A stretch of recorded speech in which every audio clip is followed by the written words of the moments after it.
พระเจ้ามาอธิบายการทำงานของขันธ์ห้าว่ามันเป็นอนัตตาได้จังใดเนี่ยเพื่อนอธิบายแป๊บเดียวผู้ใดฟังเข้าใจบรรลุเลยพระอาจารย์ก็เช่นเดียวกันพระอาจารย์นี่เว้าเฉพาะแก่นของศาสนาเว้าเรื่องจิตเว้าเรื่องของการสี่ให้พวกเขาได้เห็นว่าจิตตาสังขารเนี่ยก็คืออีกเสียงนี่แหละมโนภาพอารมณ์อาการรู้เนี่ยมันเป็นอนัตตาได้อย่างไร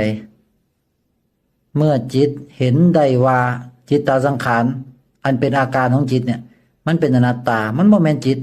มันเป็นแค่อาการเมื่อจิตเข้าใจว่าเอ้าเราไปอาศัยอาการนี่ยังก็ธรรมชาติของอาการเกิดมาก็แตกสลาย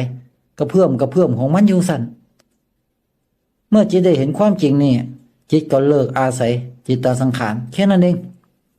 มันบ่ได้มีสัตว์บุคคลตัวตนใดๆเกิดขึ้นมาบนโลกใบนี้หรอกมันมีเฉพาะจิตที่โง่ยึดจิตตาสังขารแค่นั้นเอง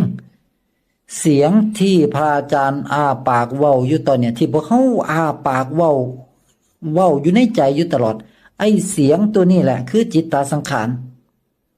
พวกเขานึกภาพรับตาก็ได้นึกภาพถึงหน้าแม่เห็นหน้าแม่วะนั่นแหละภาพเนี่ยมันเป็นจิตตาสังขารพอรับตานั้นนึกภาพถึงหน้าแม่เขาก็เว้าแม่หวัดดีเนี่ยเสียงที่เว้าอยู่เนี่ยนี่คือจิตตาสังขาร